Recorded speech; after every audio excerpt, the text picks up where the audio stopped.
कभी नहीं, जीवन भर तुम्हारे साथ हूँ, छोड़ूंगा कभी नहीं, नहीं कभी नहीं, नहीं कभी नहीं, जीवन भर तुम्हारे साथ हूँ, छोड़ूंगा कभी नहीं, नहीं कभी नहीं, नहीं कभी नहीं, जीवन भर तुम्हारे साथ हूँ, छोड़ूंगा कभी नहीं।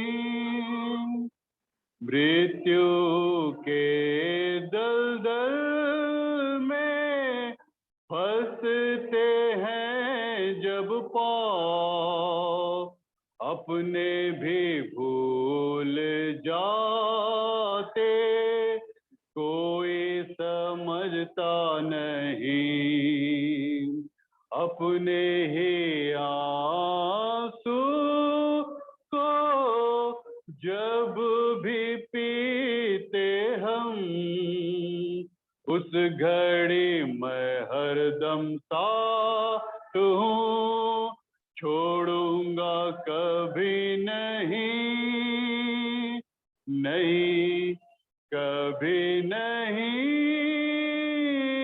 नहीं कभी नहीं, जीवन भर तुम्हारे साथ हूँ, छोड़ूंगा कभी नहीं।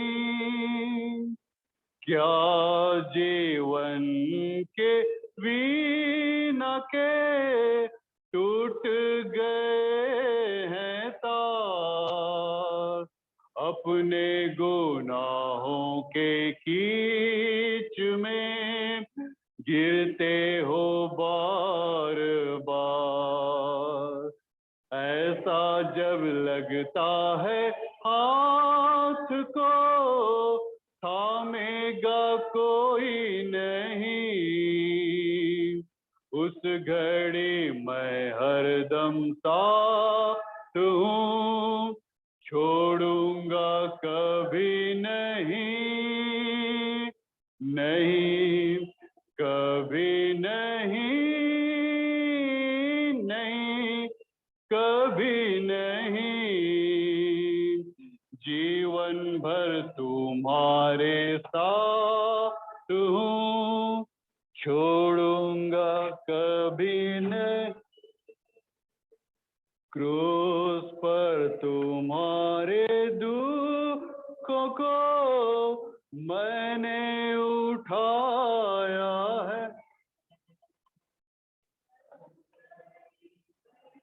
मैं अपना लहू बहाया है, ऐसा जब लगता कि कोई भी साथ खड़ा नहीं,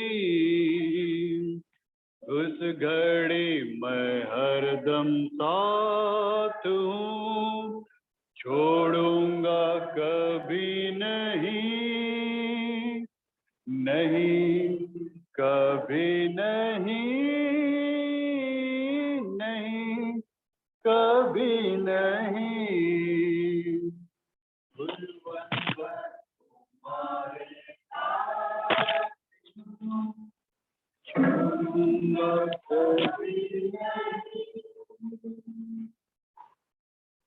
हम लोग लूका की इंजील हम लोग निकाल लेंगे, उसका 12 अध्याय उसके 41 पद से लेके हम 48 तक हम देखेंगे। लूका की इंजील उसका 12 अध्याय उसके 41 पद से लेके 48 पद तक, यहाँ पे ऐसा लिखा है। तब पतरस ने कहा, हे प्रभु, क्या यह दृष्टांत तू हम ही से या सबसे कहता है? प्रभु ने कहा, वह विश्वास योग्य और बुद्धिमान भंडारी कौन है जिसका स्वामी उसे नौकर चाकरों पर सरदार ठहराए कि उन्हें समय पर सीधा दे। धन्य वह दास जिसे उसका स्वामी आकर ऐसा ही करते पाए। मैं तुमसे सच कहता हूँ कि वह उसे अपनी सब संपत्ति पर सरदार ठहराएगा। परंतु यदि वह दास सोचने लगे कि मेरा स्वामी आने में देर कर रहा है और दासों और दासियों को मारने पीटने और खाने पीने और पियक्कड़ होने लगे, तो उस दास का स्वामी ऐसे दिन कि वह उसकी बाट जोता न रहे और ऐसी घड़ी जिसे वह जानता न हो आएगा और उसे भारी ताड़ना देकर उसका भाग अविश्वासियों के साथ ठहराएगा। और वह दास जो अपने स्वामी की इच्छा जानता था और तैयार न रहा और न उसकी इच्छा के अनुसार चला, बहुत मार खाएगा। परंतु जो नहीं जानकर मार खाने की योग्य काम करे, वह थोड़ी मार खाएगा। इसलिए जिसे बहुत दिया गया उससे बहुत मांगा जाएगा, और जिसे बहुत सौंपा गया उससे बहुत मांगे। आइए हम लोग प्रार्थना करें। प्रेम पिता, हम तेरा धन्यवाद देते हैं कि तूने आज एक बार एक फिर सुंदर मौका दिया कि हम तेरे चरणों पर बैठ के तेरे जीत वचन को अपने हृदय में आत्मसात करें। आपकी आत्मा की लौ में बने रहते सब कुछ संभव प्रभु जी, और ये तुझसे गुजारिश करते हैं माँ के नाम को सुना दे। मल्टी के तरफ बैठ।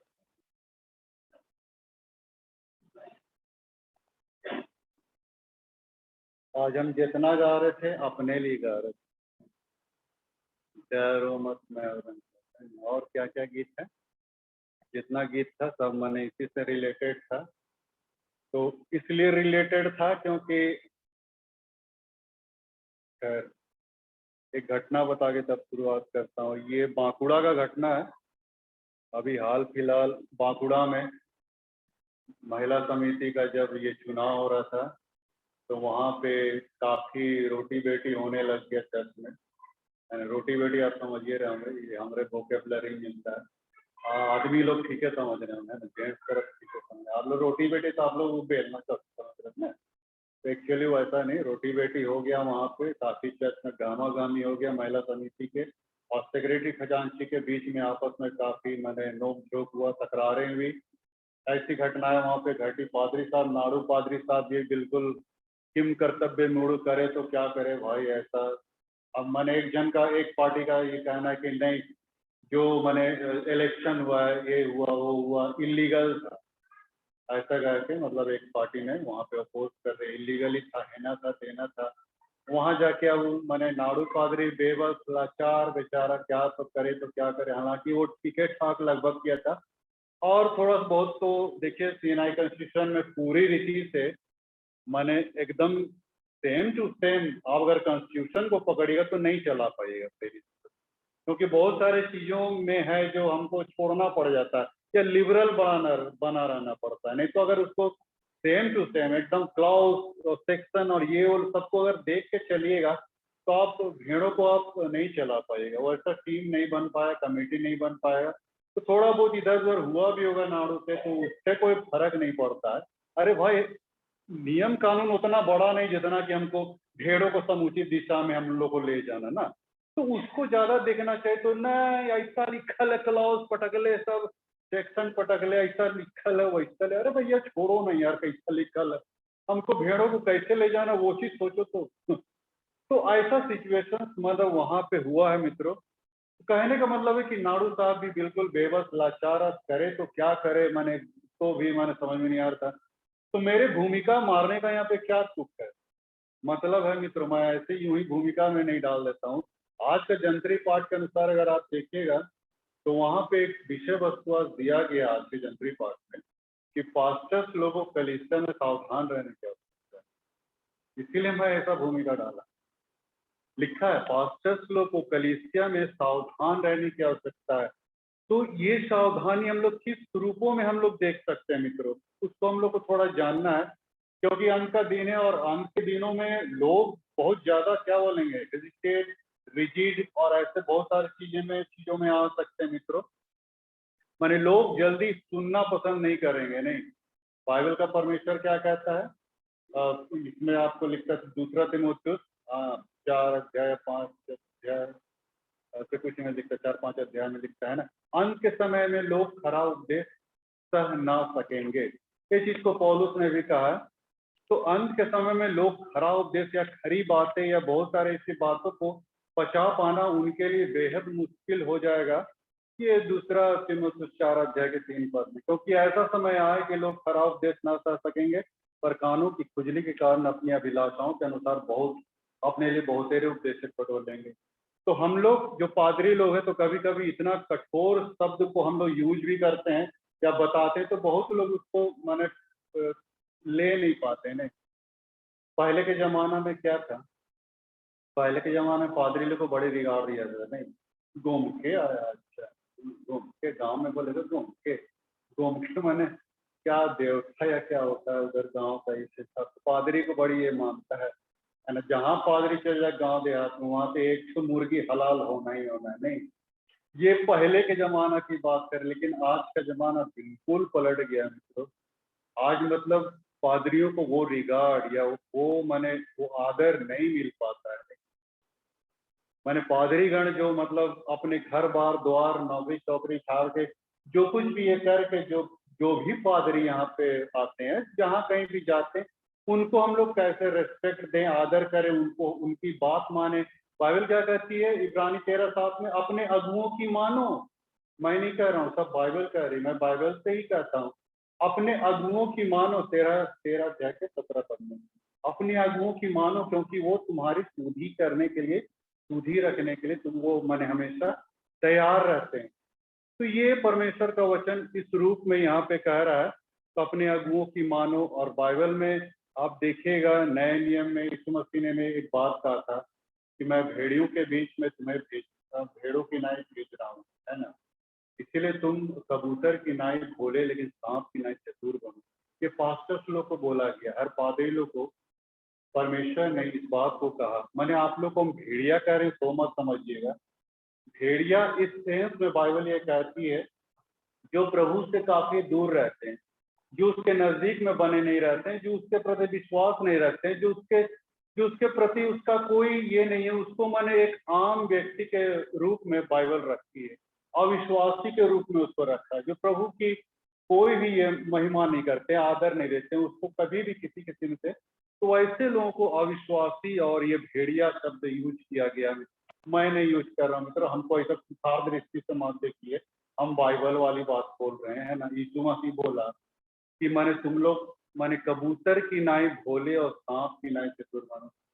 मतलब प्रभु जब अपने चेलों को भेज रहा था जब सेवकाई में, तो बोला कि तुम माने भोला बनना, है ना। बिल्कुल बिल्कुल मतलब एकदम माने भोला बनना, बिल्कुल मतलब बिल्कुल माने एकदम मुलायम, है ना, नम्र मुलायम दीन टाइप का बनना। लेकिन हाँ, दूसरे और वो कहता है कि सांप की नाई चतुर ही बनना, माने चतुर चालाक और मतलब बिल्कुल सेंस रखे हुए, क्योंकि ऐसे सिचुएशंस क्रिएट होते हैं मित्रों जिससे कि हमको पूरा हैंडलिंग करना पड़ता है। सब पास्टर्स लोग को हैंडलिंग करना पड़ता है पूरी भेड़ को। तो इसलिए प्रभु बोला कि तुम माने सांप की नाई माने चतुर भी बनना। तो ये दोनों दोनों नेचर हम लोग को रखना बहुत जरूरी है मित्रों। और इसीलिए प्रभु ने हम पास्टर्स लोग को यहाँ पे एक भार को सौंपा है मित्रों, भार को रखा है। तो हम यहाँ पे हम लोग देखने जा रहे हैं कि पास्टर्स का देखिए दो दो यहाँ पे दो पार्ट में हम बताने जा रहे हैं। एक तो ये कि पास्टर खुद एक रोल मॉडल बनना चाहिए, जो भी पादरी है, जो भी पास्टर है, उसको एक रोल मॉडल बनना चाहिए।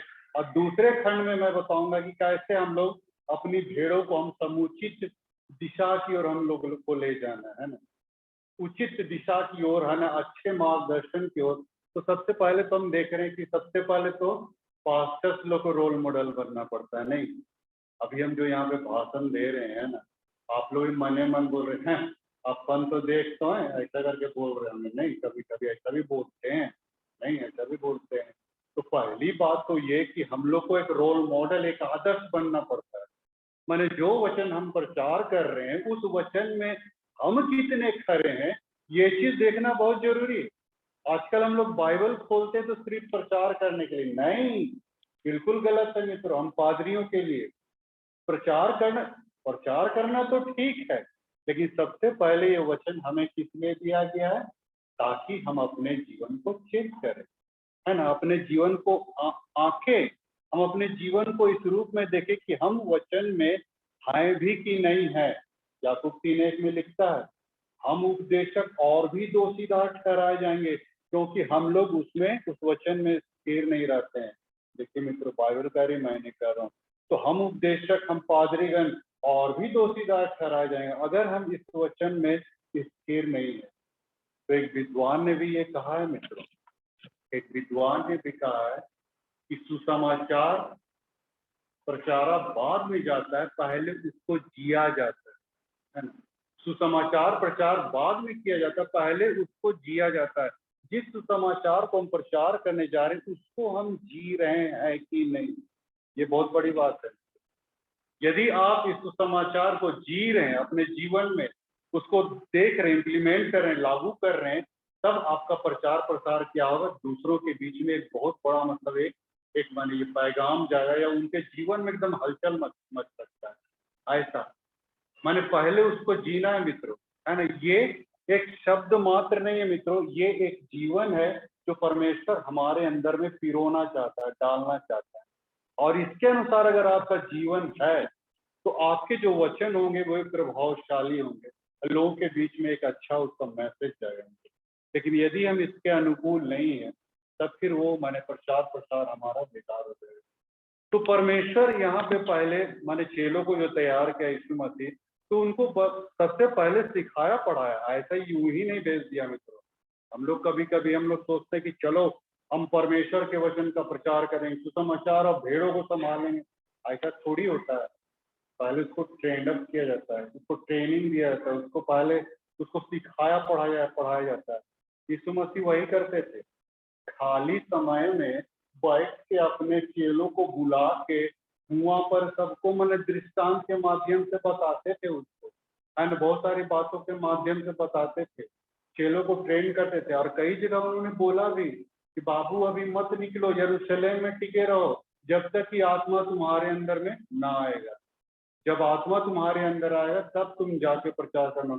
ये यीशु मसीह का स्ट्रेटजी था। अभी ऐसे में तुम नहीं सकोगे बाबू, बोला ना कि मैं भेड़ों की नाई तुम्हें भेज रहा हूँ, तुम अभी नहीं सकोगे, पहले तुम अपने आप को प्रिपेयर करो, पहले पवित्र आत्मा से भरो, उसके बाद तुम प्रचार प्रसार करने जाओ। उसी को मैं यहाँ पे देख रहा हूँ। तो पहले मैंने खुद पास्टर्स, खुद पादरीगण हम लोग को एक रोल मॉडल या एक आदर्श बनना पड़ता, उसके बाद तब कहीं जाके प्रचार प्रसार मैंने करना पड़ता है।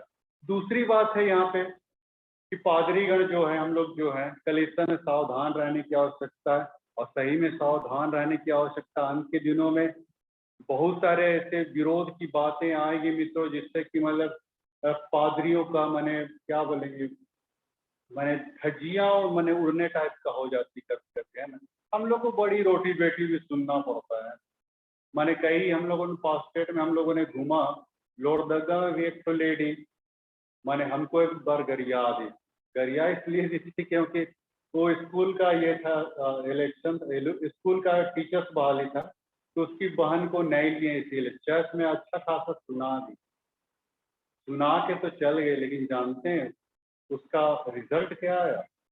उसको हमने तो कुछ नहीं श्राप दिया, हमने तो कुछ नहीं कहा, वो आज के डेट में बिल्कुल अपने जीवन में बिल्कुल अशांत है। उसका जीवन कभी शांतिपूर्ण ढंग से व्यतीत नहीं हो रहा। वो किसी और के पास चले गई, उसने मैंने जो कुछ भी हंसोटना था, धन दौलत हंसोटा, अब निकाल दिया। अब ना इधर पति का रही ना उधर मैंने न उसका रहा। इस रीति से उसका मैंने अभी जीवन, हम इनडायरेक्ट बोल रहे हैं ना, नाम हम नहीं लेना चाहते। यदि किसी को पता चला तो आप पता कर सकते हैं, हम यहाँ माइक में खड़े होकर झूठ नहीं बोलते। तो यहाँ पे थोड़ा सा खबरदार रहेगा मित्रों। मेरे कहने का ये मतलब है कि पादरी लोग जो है ऑर्डेन पर्सन होते हैं, उसको मैंने किसी भी रीति से उसके माने विरुद्ध में कभी बोलिएगा ना ऐसा कुछ। भले पादरी छोड़ दे लेकिन परमेश्वर नहीं छोड़ेगा मित्रों। बाइबल क्या कहती है इब्रानी 5:4 में, कोई मनुष्य अपने आदर का पद अपने आप से नहीं लेता। एंड हमको बिशप साहब ने यहाँ पे ऑथराइज नहीं किया, अवश्य करके किया है।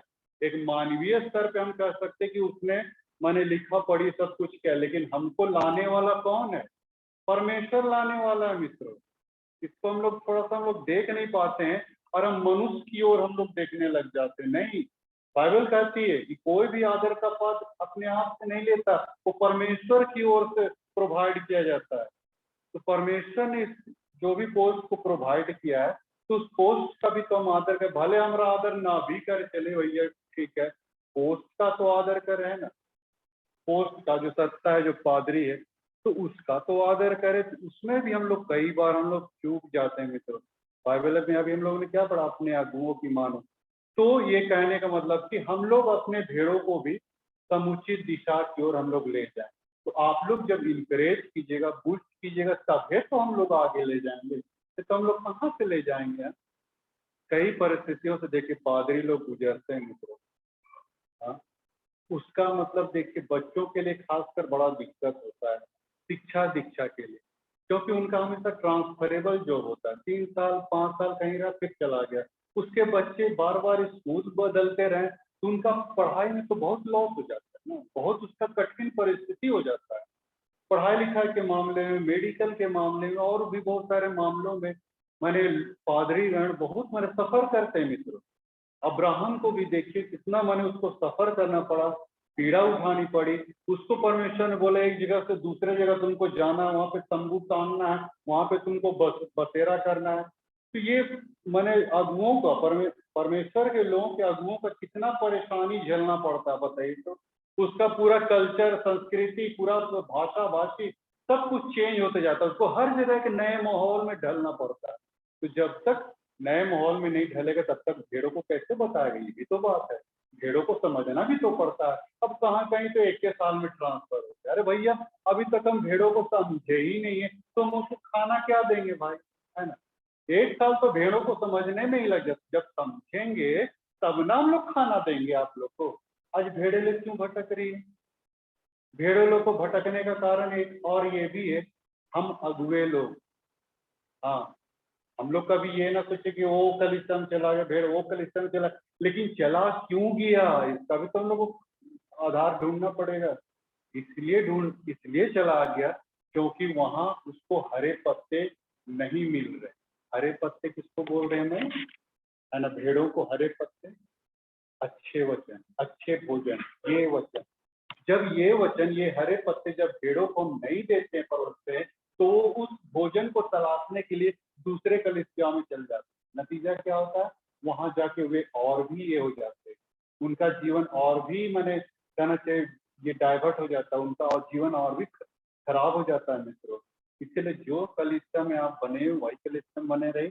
आपको हरे पत्ते हमेशा, नए पत्ते, हरे पत्ते हमेशा प्रोवाइड करते जाऊंगा, है ना? आप लोग मैंने उससे फलवंत होते जाइए, खाइए पीजिए, उसको मैंने ग्रहण कीजिए, आप और भी आत्मिक रूप से बढ़ते चले जाइए।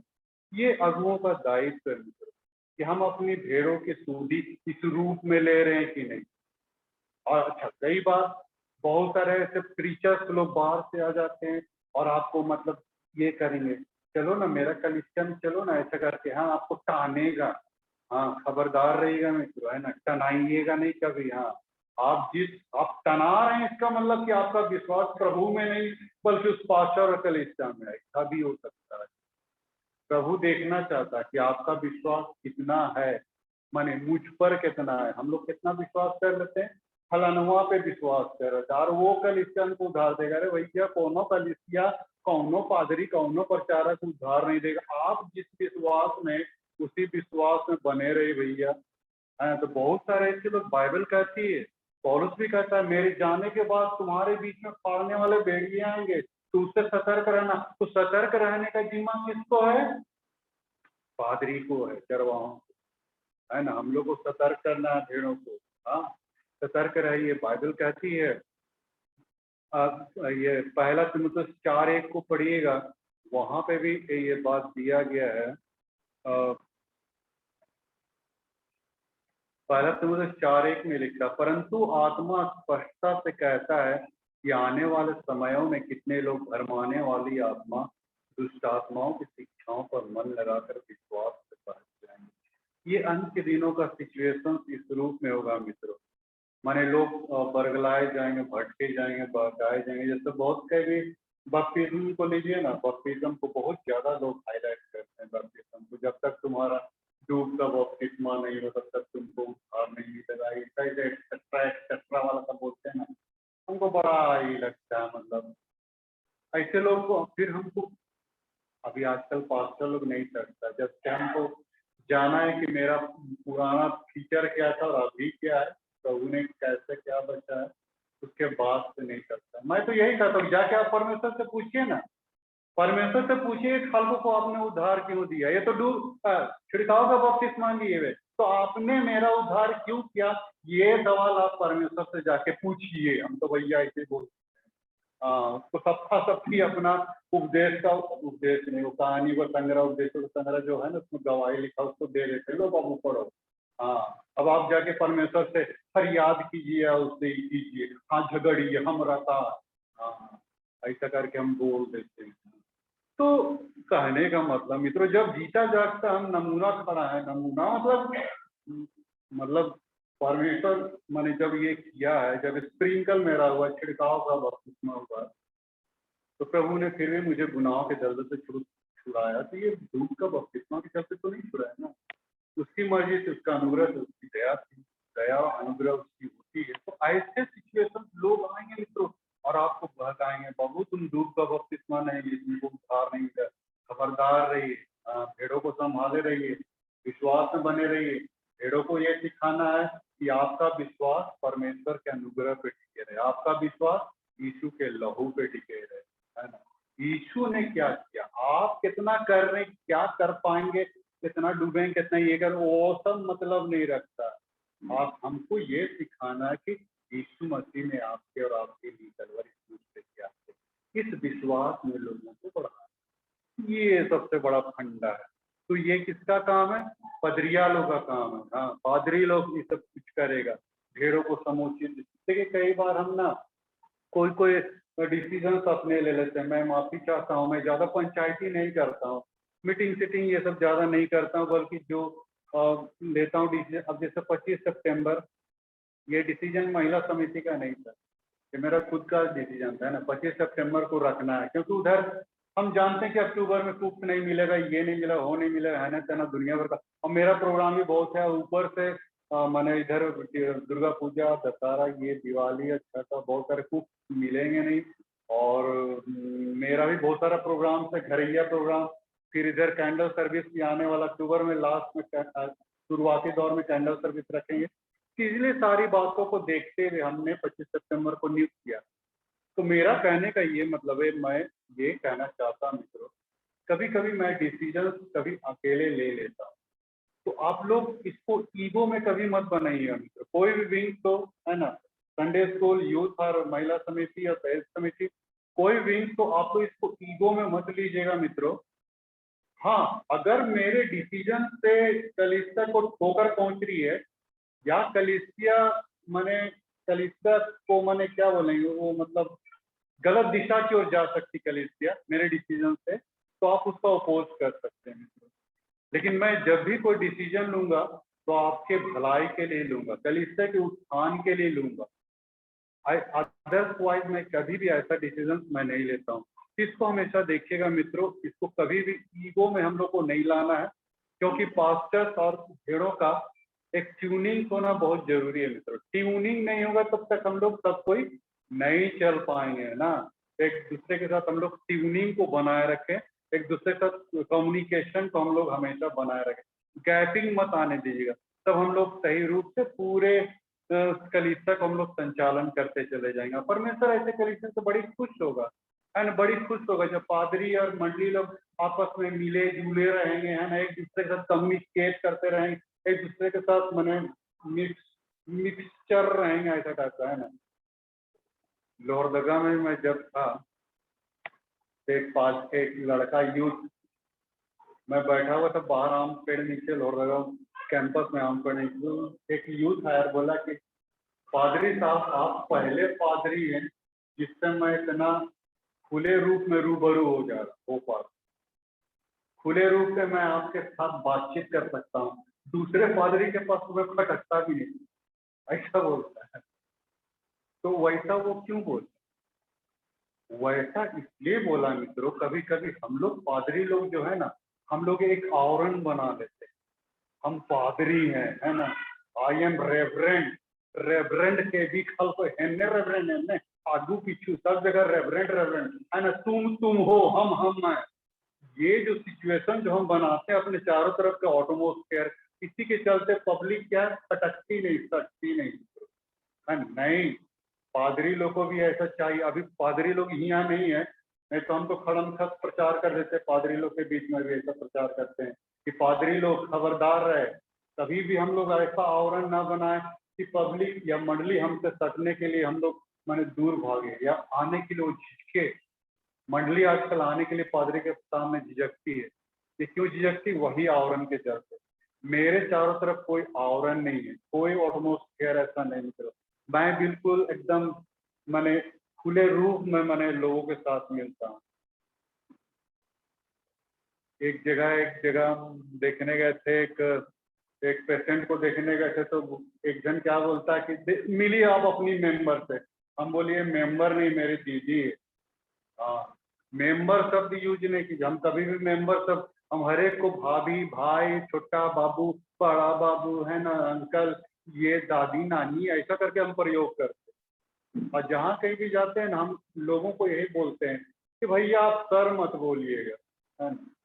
सर बोलने से ना पादरी लोग ताड़ पेड़ में चढ़ जाता है। इसीलिए सर मत बोलिएगा, बड़ा भाई बोलिए, छोटा बाबू बोलिए। बड़ा लोग है तो छोटा बाबू, है ना, बड़ा भाई, क्या ऐसे शब्दों में आप यूटिलाइज कीजिए ताकि एक अपनापन सा लाए। अब सर बोलने से ना एकदम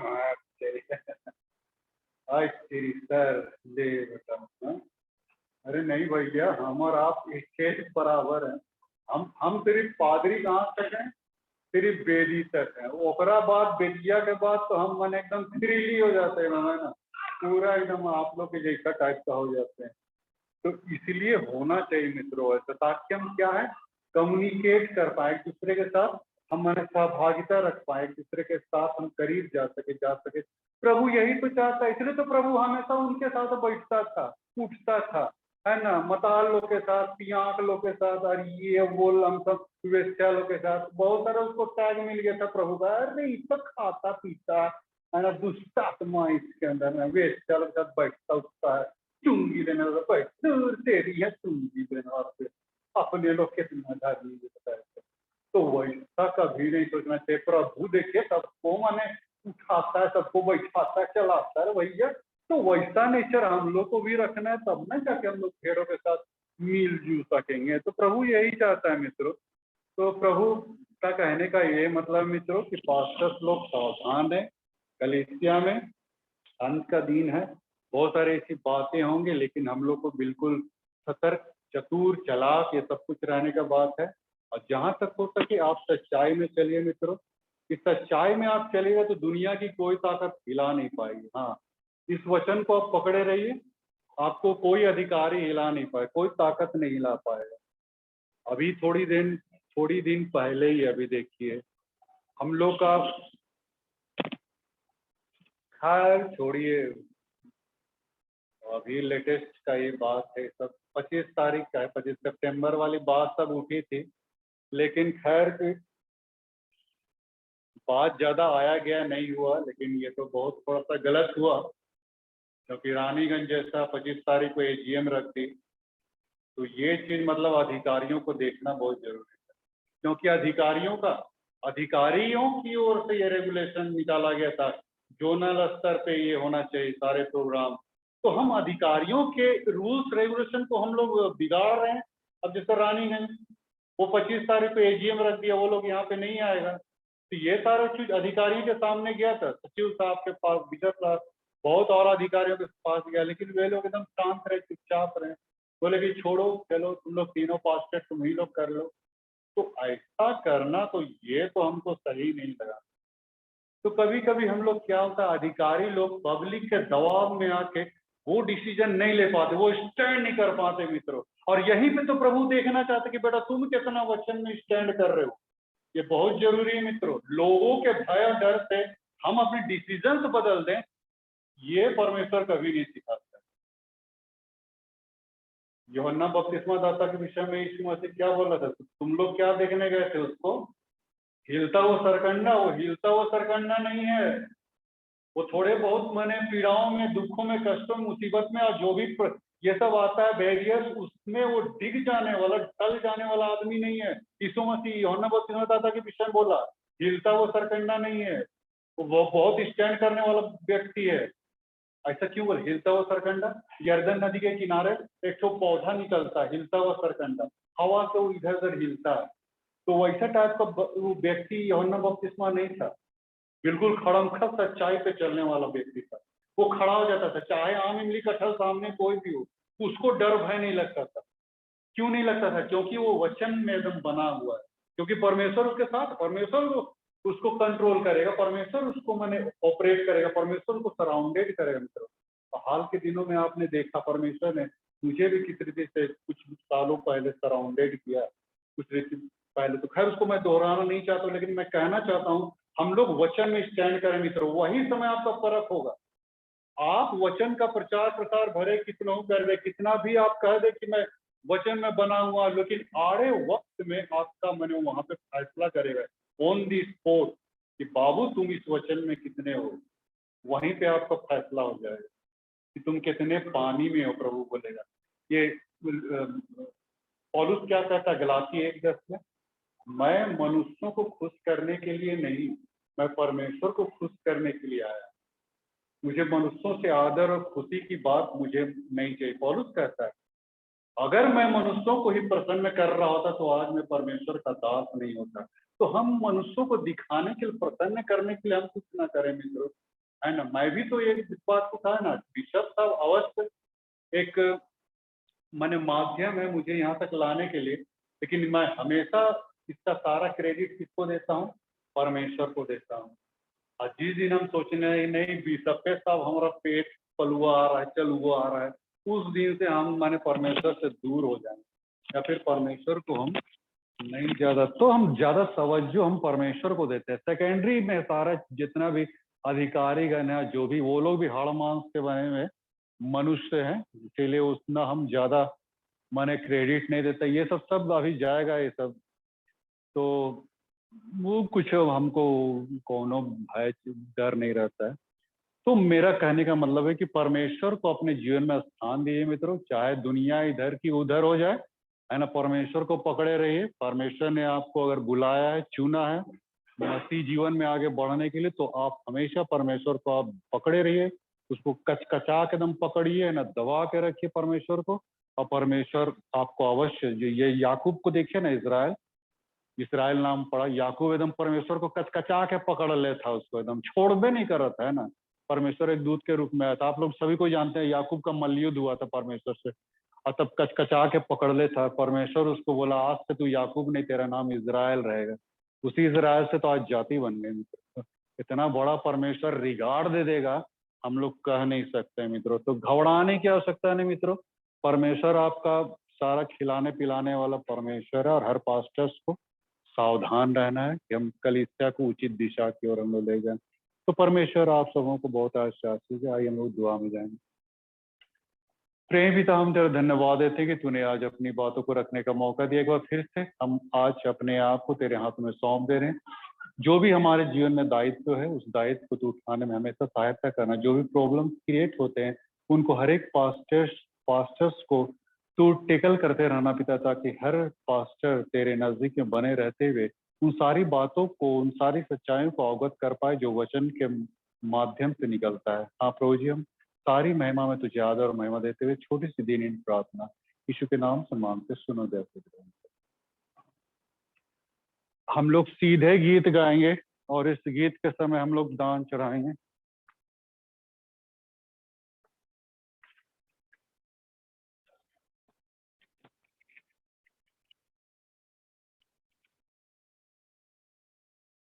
गीत नंबर 17, वंदना गीत से गीत नंबर 17 को हम लोग गाएंगे। प्रभु तेरे नाम के लिए तन मन मेरा होगा बलिदान। वंदना गीत से गीत नंबर 17।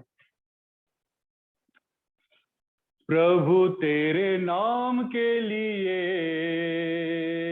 तन मन मेरा होगा बलिदान, और तेरी महिमा के लिए जीवन के हर चुने हुए दान। प्रभु तेरे नाम के लिए तन तन मन मेरा होगा बलिदान,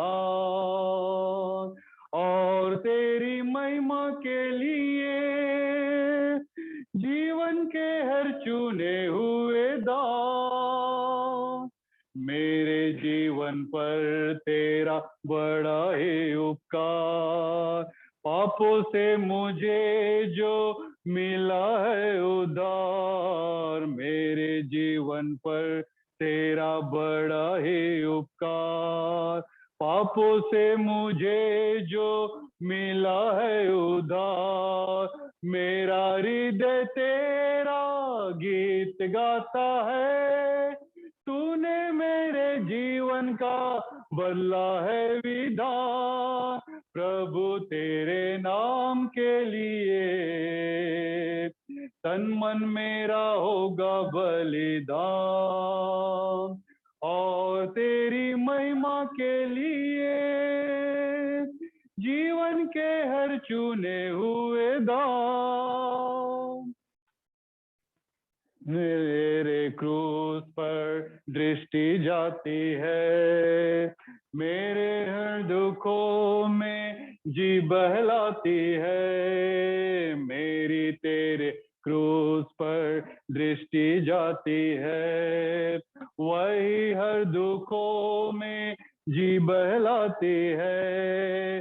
क्रूस की महिमा मेरे जीवन का उद्देश्य, वही मेरे लिए जीवन का निशान।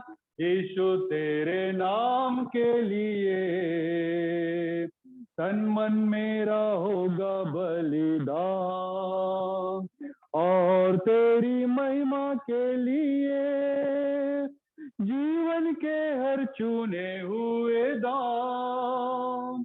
तू ही मेरे लिए जीवन रोटी है, तेरे वचन मेरे लिए मोती है। तू ही मेरे